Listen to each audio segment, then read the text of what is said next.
Welcome back to U.S. History. Today we're learning about Chapter 15. Let's get into it. Alright, so Chapter 15, the Civil War. We'll talk about border states and martial law. I do want you to know what the term martial law means, alright? This is pretty important for the chapter.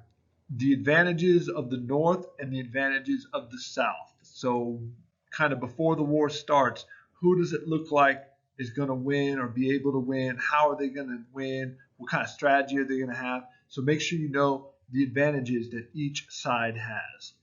There's so many different battles and there's so many different people. It's hard to just label a few. The Battle of Shiloh is important. Bull Run, also known as Manassas, is important. Here on the north, I have you learning about George McClellan and Ulysses S. Grant, and on the south, Stonewall Jackson and Robert E. Lee. Rather, if you can memorize these guys, great. And did I leave some people out? Absolutely. But if you can remember this, the North has high turnover of their generals, and the South, for the most part, holds on to their generals basically unless they pass away. Then they'll get a new one in there. But Lee is there from beginning to end. Okay, so what were the Northern advantages? That's going to be coming soon. What was the new technology? What do you think the new technology is that's going to change the war?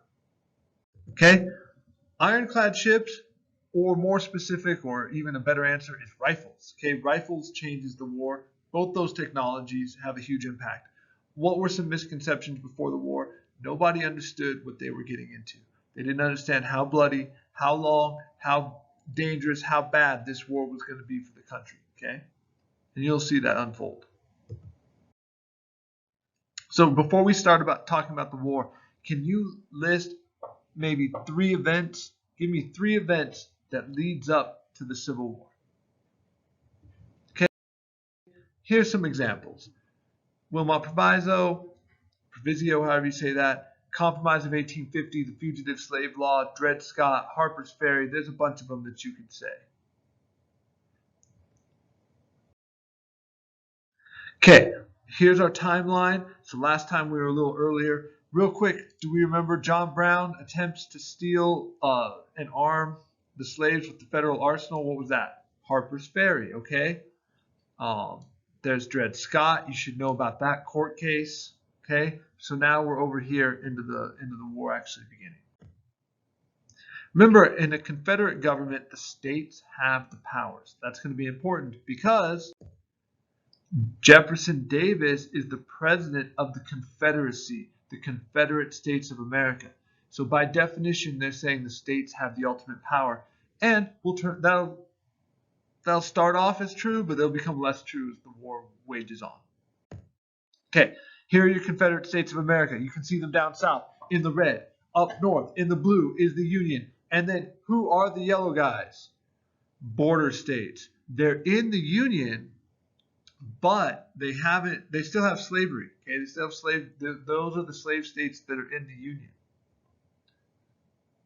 Oh yeah, it says note on there West Virginia and Virginia because this is where Virginia is going to split into two separate states. Okay, first states listed right there, then later more states joined the Confederacy. Okay, Lincoln calls for troops. Some states send a lot of troops. Some states send no troops. Kentucky stays neutral, wants to stay out of the war until they are invaded by the South. Then they'll join the Union.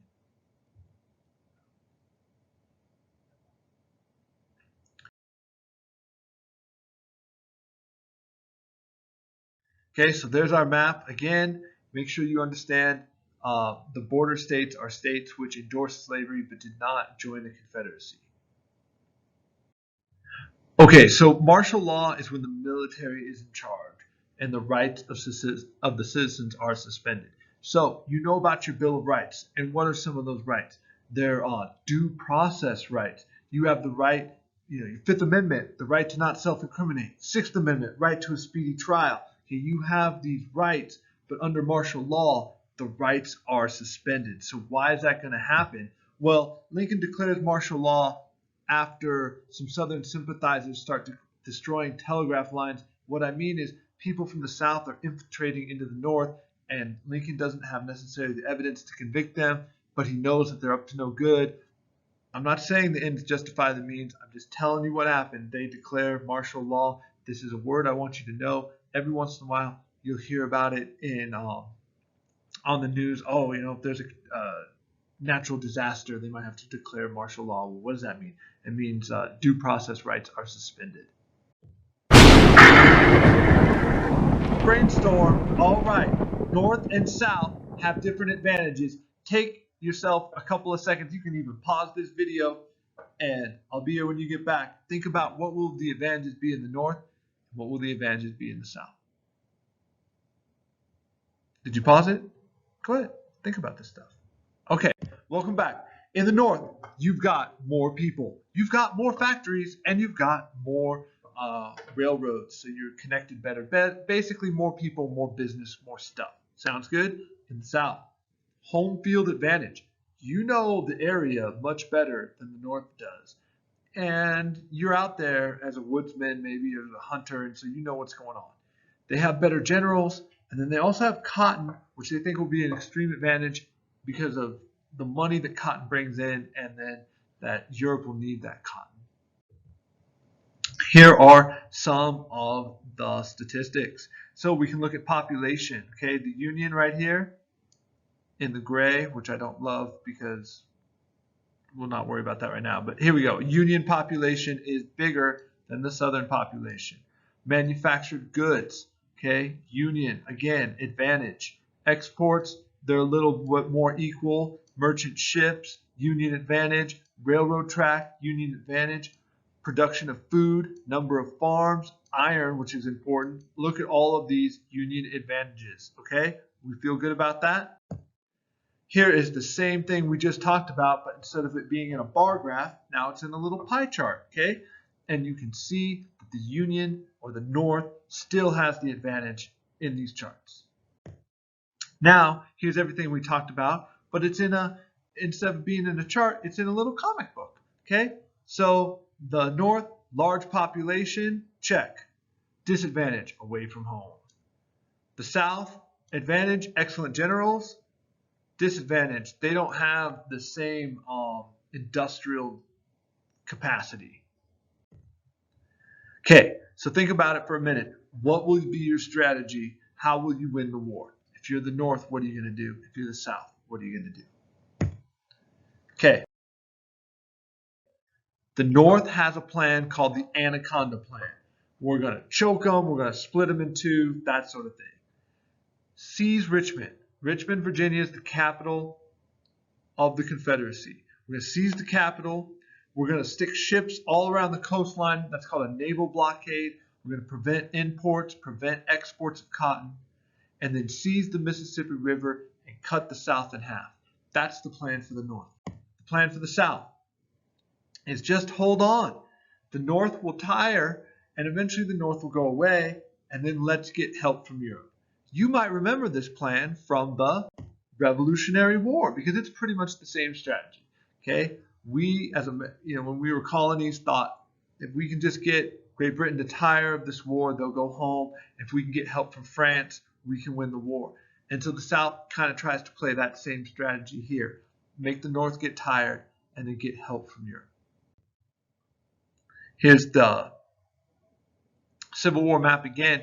And this time I want you to see something real quick. Here is Richmond, Virginia, and here is Washington, D.C. And notice how close they are. Okay, so the capitals are very close. Okay, so what were the first shots, the very ultra beginning of the Civil War? Do you remember this? The Battle of Fort Sumter, the first shots at Fort Sumter. Okay, this is the first time that the armies are taking the field at Bull Run, also called Manassas. The North calls it Bull Run. The South called it Manassas. It's called Bull Run in most books. Why? Because the North wins the war. If the South had won the war, this would be called Manassas. Does that make sense? It's just a fact. I'm not trying to say anything controversial, but the winners write the history. And so there you go. That's how it works, okay? You get 30,000 people or so on each side. People come out to watch. As the story goes, Jackson's standing there, and he can't be when divisions around him are falling back. He doesn't budge. He's standing there like a stone wall. He becomes Stonewall Jackson. Here's another image of the battle. Okay. People come out to watch. This is the story, that they come out and they bring food, and it's almost like a picnic, and it's something that they're going to be entertained by. What does this say about the public's mindset before the war? Nobody thinks that this Civil War is going to last long. They don't think that it's going to be that bad or that crazy. This picture sums it up. They're getting into something that they don't really understand. By the way, the Union will be routed and the Confederates will win this battle. In general, throughout the war, you're going to have a lack of food, a lack of clothing. They eat something called hardtack. It's a cracker-like biscuit that you dip in your coffee or your water and it softens up. They don't have shoes like we have shoes. So you either have no shoes or you have cloth shoes. No one's rolling around with Gore-Tex waterproof, North Face jackets. They're in the snow and some really raggedy stuff. And when that happens, you get disease as well. Smallpox, typhoid, fever. And then you have prison camps that are way overcrowded. And so not fun to be a soldier on either side. But the North has a lot more supplies. Okay, ironclads. We're going to change naval warfare forever. Once they start putting iron on these ships, you're never going back to wood ships. Okay, there's no wood ships anymore in the Navy, in a modern Navy. It's all ironclad stuff. In the North, you have the Monitor. The South, you have the Merrimack. Another Northern invention is this turret that you'll see right there where the gun can swivel.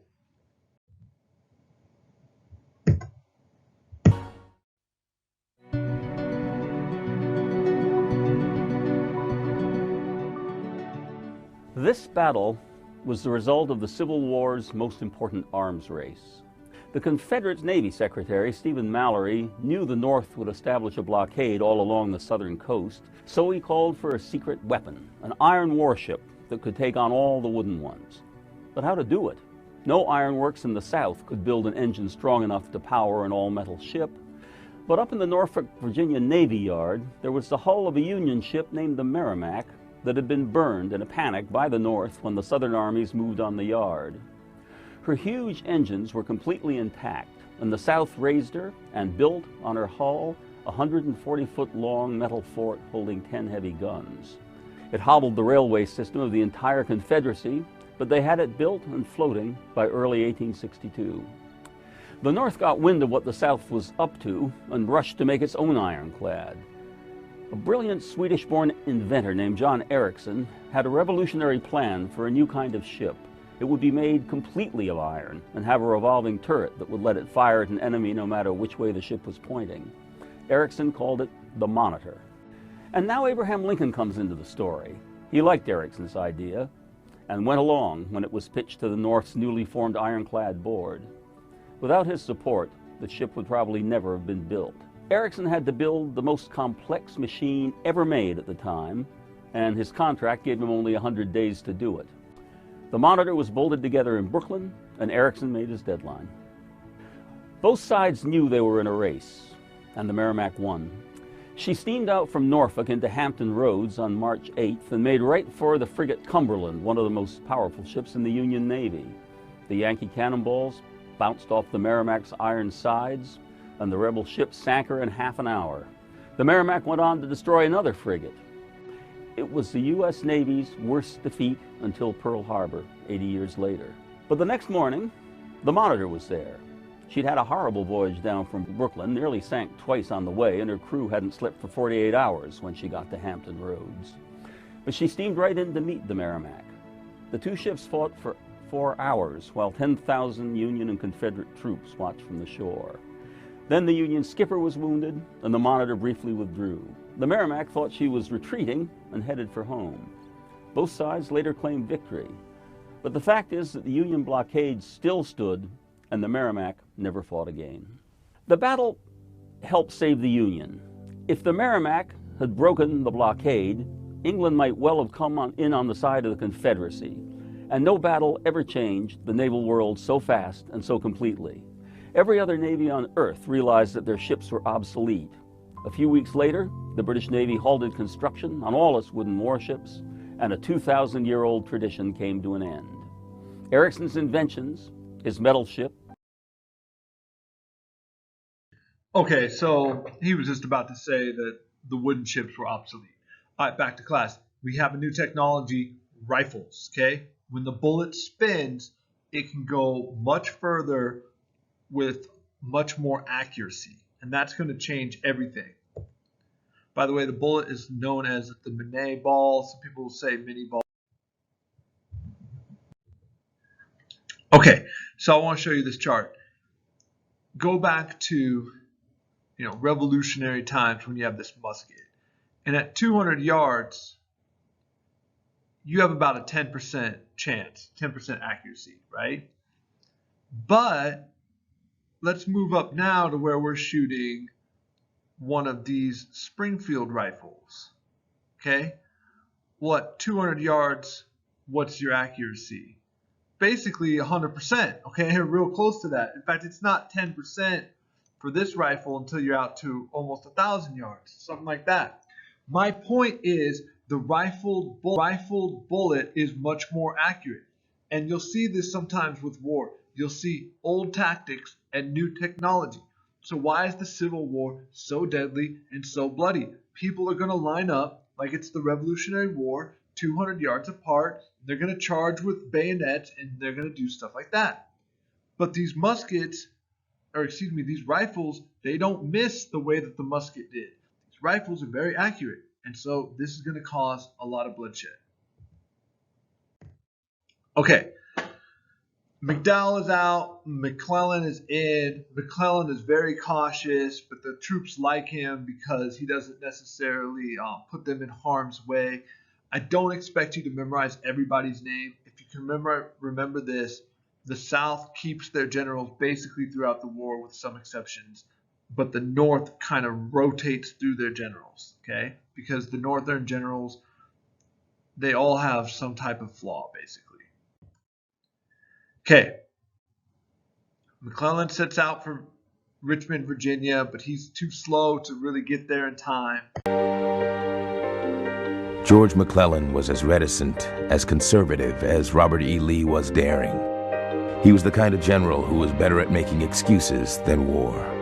The weather was no good, the roads too muddy. The enemy surely outnumbered him. Lincoln famously said of McClellan, "He has a case of the slows." Lincoln was willing to put up with McClellan if McClellan could give him victories. When McClellan didn't give him a victory in the 7 days, he put him on the shelf. But the problem for Lincoln is there isn't a long line of men able to command armies waiting outside the White House gates. McClellan was a wonderful organizer, and the Army of the Potomac, which he created, was his. By the time that army staggered back into Washington from failure on the peninsula and failure to support Pope at Second Manassas, it had a real morale problem. And thus, early in September, with Lee driving into Maryland, Lincoln restored McClellan to supreme command, and the soldiers greeted him like a long-lost father. The shout went up, "Mac is back." 3 cheers for McClellan. The morale of that army that was as low as it could possibly go in one instant was as high as it could possibly be the next. He inspired this army. They were ready right then and there to turn around and fight again. That was something that George McClellan brought to the army that nobody else could have. And yet, even when the authenticity of Lee's orders was confirmed, McClellan once again failed to take decisive action. He lets the 15th go by. The 16th goes by with only light skirmishing. 2 full days drag by without his pressing the issue with Lee. That gives Lee an opportunity to bring up the soldiers from Harper's Ferry. And by the end of the day on the 16th and through that night and early morning on the 17th, the soldiers on both sides knew that something was going to happen the next day, that there would be a big fight. Okay, we're going to talk about the Battle of Antietam. After McClellan is stopped, Lee invades the North. Why is he going to do this?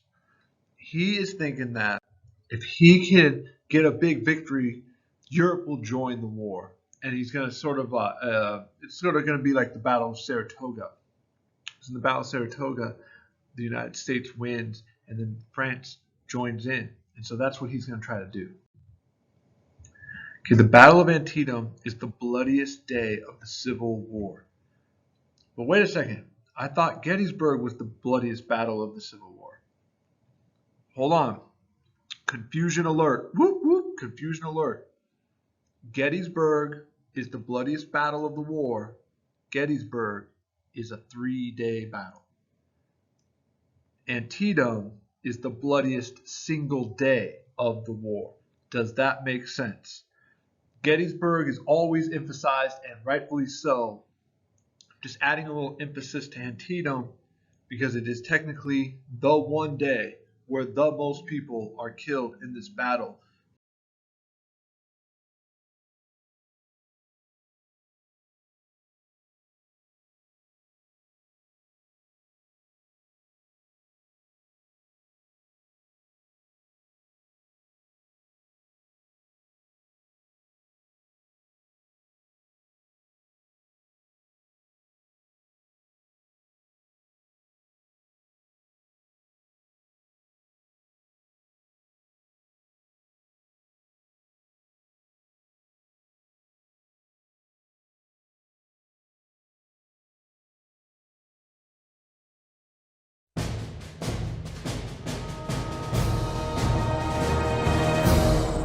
In June of 1862, new commander of the Army of Northern Virginia, Robert E. Lee, whipped, demoralized, and pushed away from Richmond, the Union host under George McClellan.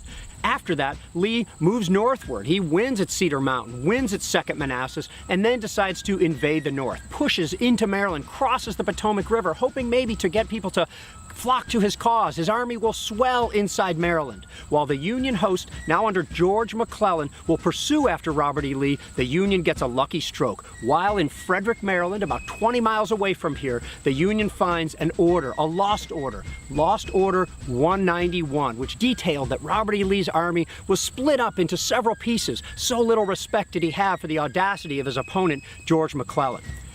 Armed with information about Robert E. Lee's plan, George McClellan moves with uncharacteristic speed, pushing westward against the passes at South Mountain and Crampton's Gap, Fox's Gap, Turner's Gap will all fall to the Union late on September 14, 1862. Robert E. Lee doesn't know what's happening, but he knows he needs to concentrate his army, and he's bringing the various elements together, and eventually they're going to concentrate outside of Sharpsburg, Maryland, where we stand along the banks of Antietam Creek. In coming to the Battle of Antietam, or the Battle of Sharpsburg, depending on which side you're on, the Union Army has about 80,000 soldiers, and the Confederates only have about 40,000 soldiers. Lee is at a numerical disadvantage. He's got a big swollen river to his back, the Potomac River, but yet he stands his ground. The Battle of Antietam, all fought on one calendar day, will devolve into 4 phases. They're going to fight behind me in the cornfield, in the environs around there. Later in the morning, they're going to fight around the West Woods off to my right. Later that morning and into the early afternoon, they're going to fight for a sunken road, now known as the Bloody Lane, and overlapping with that and into the afternoon, they're going to fight at and around the Burnside Bridge.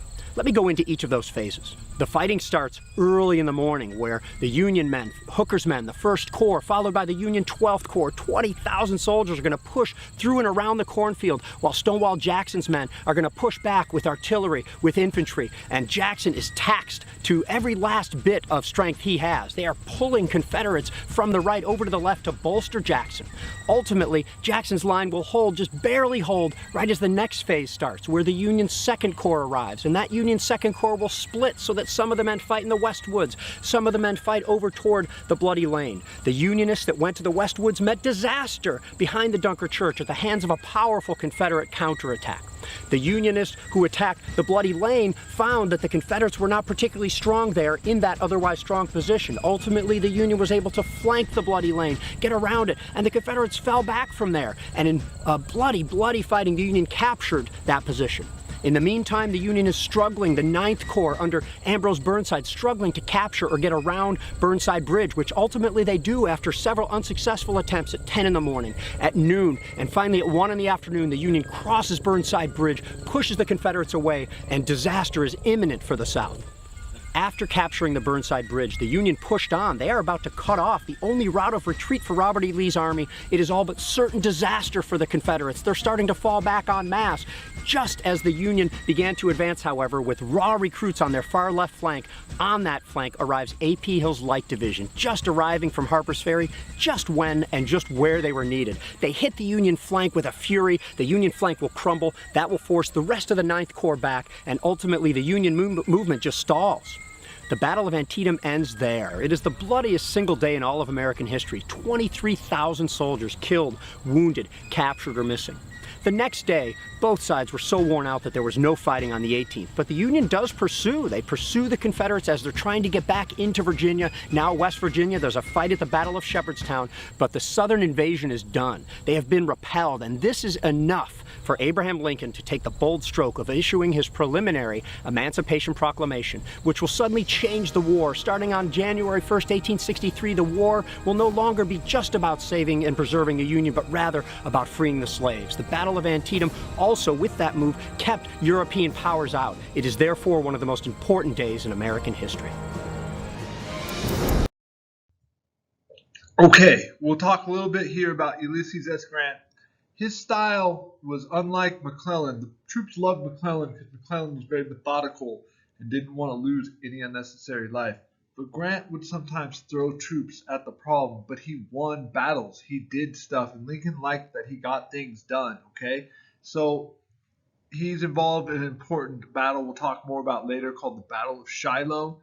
And then if you remember back, what was that plan? What was the North's plan called? The Anaconda Plan. And the third part of that was to cut the South in half. You want to capture the Mississippi, cut the South in half. And so that's going to happen later at the Battle of Vicksburg, which we'll talk about again a little bit later. So I hope you enjoyed this lecture, and we'll see you back here real soon.